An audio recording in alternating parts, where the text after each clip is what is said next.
I'll start where it hurts.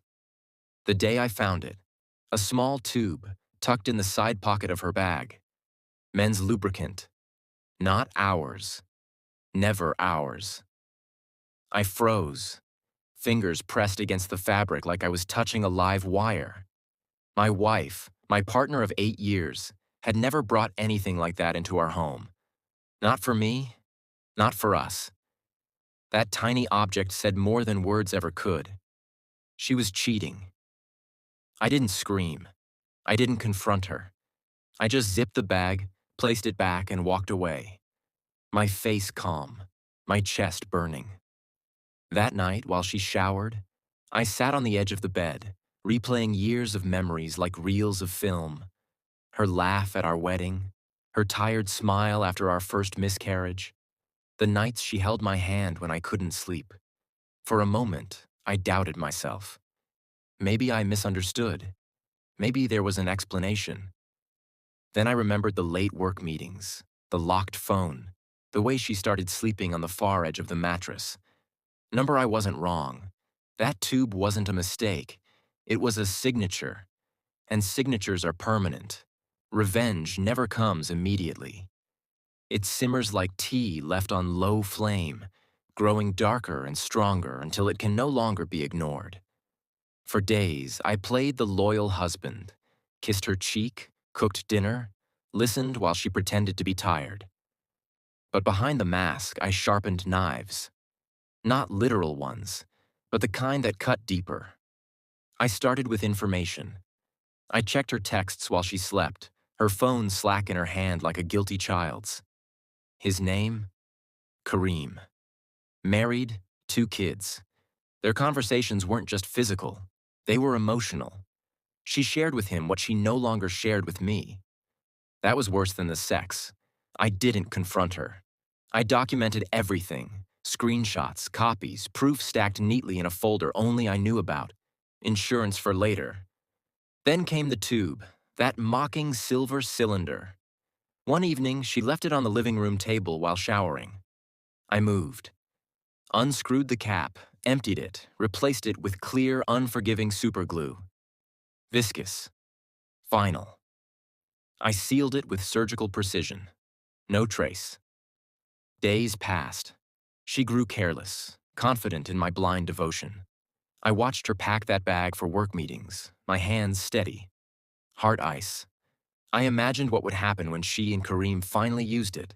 Laughter turning to horror. Discovery too late. It wasn't about pain. It was exposure. The night came faster than expected. Friday. She told me she was going out with coworkers, casual, rehearsed. I kissed her forehead, smiled, told her not to be late. An hour later, I followed. Kareem's apartment wasn't hard to find. I parked 2 streets away, watching shadows move in his window. My phone buzzed. "Don't wait up," she texted. I almost laughed. 20 minutes later, the show began. Yelling reached the street. A woman's scream, a man's roar of pain. Through half-open curtains, I saw it. Him clutching himself, her panicked, trapped by lust turned disaster. Neighbors gathered.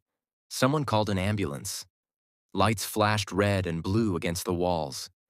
Kareem stumbled out, pants half on, humiliation dripping off him.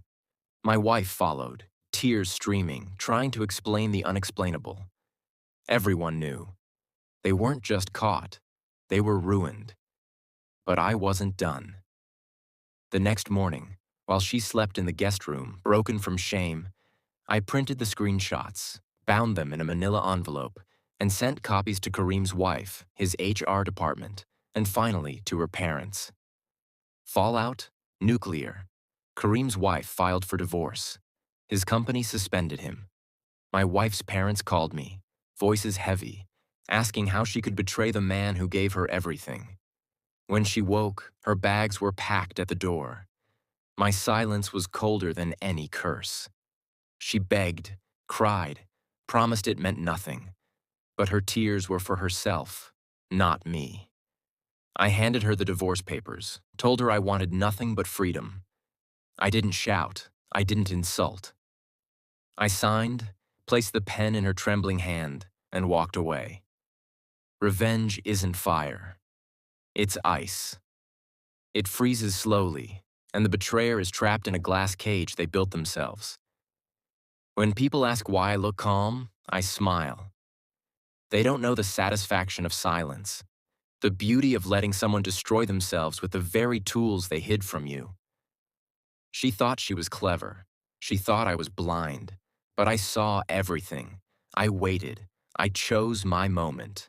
Now she lives with scars deeper than mine. And me, I'm free.